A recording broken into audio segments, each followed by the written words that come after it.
Hi friends, నిరుద్యోగులకు ఒక శుభవార్త అండి. శుభవార్త వెళ్ళే ముందు ఒక చిన్న అనౌన్స్మెంట్ అనమాట. ఫ్రీ మెంటర్షిప్ ప్రోగ్రాంలో భాగంగా నిరుపేద విద్యార్థులకు group 1, group 2, SIPC, DSC, APPSC, TGPSC జరిగేటటువంటి ఎగ్జామ్స్కు daily current affairs, polity current affairs, economic current affairs, geography current affairs, science and technology current affairs ఈ యొక్క ఛానల్లో ప్రొవైడ్ చేయడం జరుగుతుంది సార్. సో మేము చేసేటటువంటి వీడియోస్ మీకు రెగ్యులర్గా కావాలంటే సబ్స్క్రైబ్ చేసుకోండి సార్. ఇక విషయానికి వస్తే, నిరుద్యోగులకు చనగం దయాకర్ గారు ఒక గుడ్ న్యూస్ అయితే చెప్పడం జరిగిందండి. డిసెంబర్లో సీఎం రేవంత్ రెడ్డి గారు మరి జాబ్ క్యాలెండర్ గురించి ఒక గుడ్ న్యూస్ చెప్పబోతున్నారు. డిసెంబర్ నుంచి వరుస నోటిఫికేషన్లు వచ్చే అవకాశం ఎక్కువ ఉందనేసి నేను చెప్పడం జరిగింది. అదేవిధంగా ముందుగా 20,000 ఉద్యోగాలు భర్తీకి ప్రభుత్వం కసరత్తు చేస్తుంది ఇప్పుడు. అయితే నెక్స్ట్ మనకు కమిటీ రిపోర్టు ఏదైతే ఖాళీలు గుర్తించడానికి శాంతికుమారి గారి నేతృత్వంలో ఏర్పాటు చేసినటువంటి ఏదైతే కమిటీ ఉన్నదో ఆ ఖాళీలు వచ్చిన తర్వాత మిగతా నోటిఫికేషన్లను భర్తీ చేస్తామనేసి కూడా చెప్పడం జరిగింది సార్. అయితే తెలంగాణలో మొదటగా మనకు వచ్చేటటువంటి నోటిఫికేషన్స్ కనుక చూసుకున్నట్లయితే ఎస్ఐపిసి నోటిఫికేషన్స్ వస్తుంది, తర్వాత ఎలక్ట్రిసిటీ నోటిఫికేషన్ ఒకటి వస్తుంది, తర్వాత అటవీ శాఖలో ఎఫ్బిఓ సంబంధించినటువంటి నోటిఫికేషన్లు వచ్చే అవకాశం ఎక్కువగా కనబడుతుంది సార్.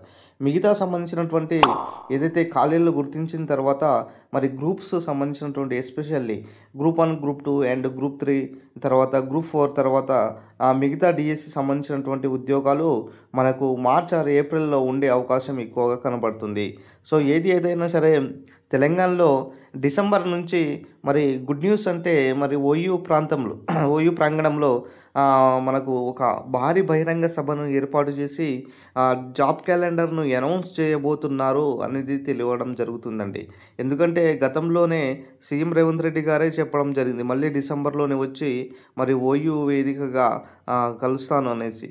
సో అదే ఒక చిన్న హింట్ అనమాట. అంటే ఇక్కడ మనకు అర్థమవ్వాల్సినటువంటి విషయం ఏంటిదంటే, డిసెంబర్లో జాబ్ క్యాలెండర్ను ప్రకటించబోతున్నారు అన్న దానిపై ఒక క్లారిటీ అయితే రావడం జరిగింది. డిసెంబర్ 9వ తారీఖు ఎస్పెషల్లీ సోనియా గాంధీ మన బర్త్డే సందర్భంగా మరి ఎక్కువ ఈ రోజు ప్రకటిస్తానని అనేసి నిరుద్యోగులు ఇప్పటికే 1000 కళ్ళతో ఎదురు చూడడం జరుగుతుంది.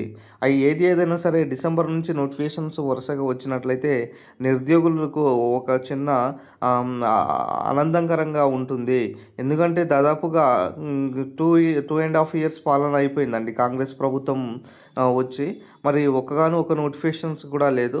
మరి కనీసం ఇప్పటి నుంచైనా కొత్త ఏడాది నుంచైనా నోటిఫికేషన్స్ అనేది యథావిధిగా వచ్చినట్లయితే మరి చాలా ఆనందకరమైనటువంటి విషయంగా ఉంటుంది. అదేవిధంగా ఈ వచ్చేటటువంటి నోటిఫికేషన్ దృష్ట్యా మేము ఫ్రీ మెంటర్షిప్ ప్రోగ్రామ్ను కండక్ట్ చేశాము.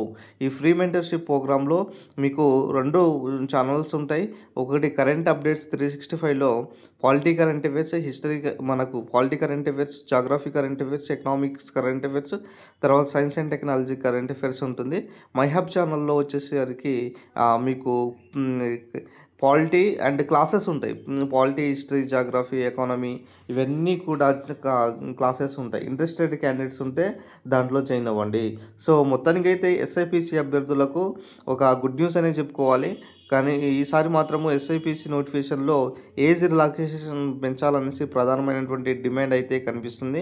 ఎస్పెషల్లీ ఎస్ఐకి సంబంధించినటువంటి విషయాన్ని వస్తే 35 సంవత్సరాలు పెంచాలనేసి అభ్యర్థుల యొక్క డిమాండ్ అయితే వినబడుతుంది సార్ జనరల్లో. అయితే ఎందుకు డిమాండ్ చేస్తున్నారంటే, ఏదైతే గ్రూప్ 1 నోటిఫికేషన్ ఏదైతే ఉన్నదో డిఎస్పి సంబంధించినటువంటి నోటిఫికేషన్లో దాదాపుగా 35 సంవత్సరాలు ఏజ్ రిలాక్సేషన్ పెంపు ఇచ్చారు. కాబట్టి మరి దీంట్లో కూడా మరి దాదాపుగా 3-4 సంవత్సరాల నుంచి నోటిఫికేషన్ లేనందున మరి నోటిఫికేషన్స్ సంబంధించినటువంటి ఏజ్ రిలాక్సేషన్ పెంచండి, మాకు అవకాశాన్ని కల్పించండి అనేసి ఇప్పుడు నిరుద్యోగులు వేడుకోవడం జరుగుతుంది అండి. సో వాళ్ళు ఏం ఉద్యోగం ఇవ్వమని చెప్పట్లేదు, జస్ట్ మాకు అవకాశం ఇవ్వండి అనేసి చెప్తున్నారు. సో ఏదైనా సరే ప్రభుత్వము మరి ఎటువంటి డెసిషన్ తీసుకోబోతుందన్న దానిపై చూడాలి అండి. సో ఏదైనా సరే మరి తెలంగాణలో మరొకసారి నోటిఫికేషన్ల విషయం అయితే రాబోతున్నాయి. ఖచ్చితంగా డిసెంబర్ 6 ఒకవేళ అనౌన్స్ చేసినట్లయితే మనకు కొత్త ఏడాదిలో కొత్త నోటిఫికేషన్స్ వచ్చే అవకాశం ఎక్కువగా కనబడుతుంది. ఇది ఈరోజు సంబంధించినటువంటి అప్డేట్. వీడియో నచ్చిన లైక్ చేయండి, షేర్ చేయండి, సబ్స్క్రైబ్ చేసుకోండి సార్.